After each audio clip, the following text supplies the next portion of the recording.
السلام عليكم كل يا إخواني ناجوا نمو ورحمة الله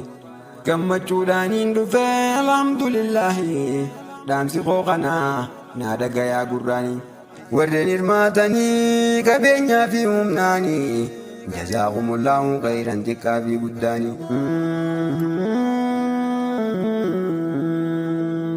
hankinni amma garuu qorqorroo fi mismaarii afataa simintoo qalamaa mukkeeni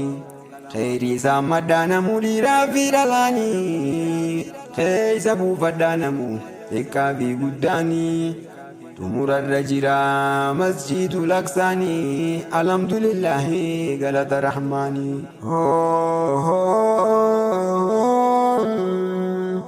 warreen masjiida rabbiitiif waada seentanii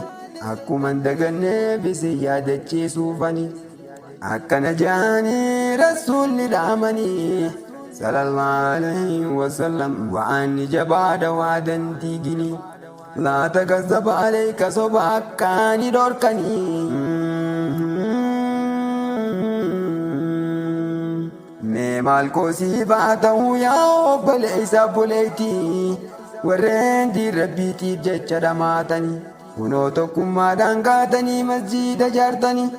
onnee duraan dhabnee nuttillee hortanii kunoo xumurarra geenyee fada rabbiitiin alhamdulillahi galata rahmaanii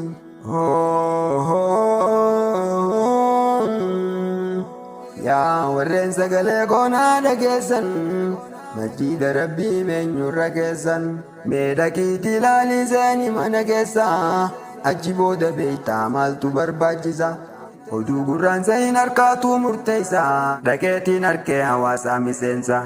miseensarraa kunoo qoree fi ogeeysaan masjiida rabbii ijaaruuf ta'an achi keessa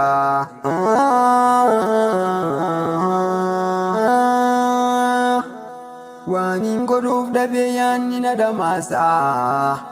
waaniin godhuuf dhabee yaanni na dhamaasaa waan rabbii laaffiseef gumaachee gumaachisa fuula namaa dhaabbachaa kaanii fi kan kadhachaa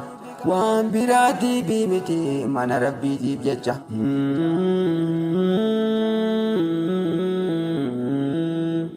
warra masjiidaa farjoome milkaa'uu nu taasis fakkeenyaa namuu dhaquuf teenya fuula rabbii keenya namuu dhaquuf teenya fuula rabbii keenya najaa nu baasi moolaa gaafa jabeenya diin kaddamachuudhaan wiin fadhiin teenya kunoo har'a geenye fada rabbiitiin alhamdulillahi galata rahmaan kunoo har'a geenye fada rabbiitiin alhamdulillahi galata rahmaan alhamdulillahi galata rahmaan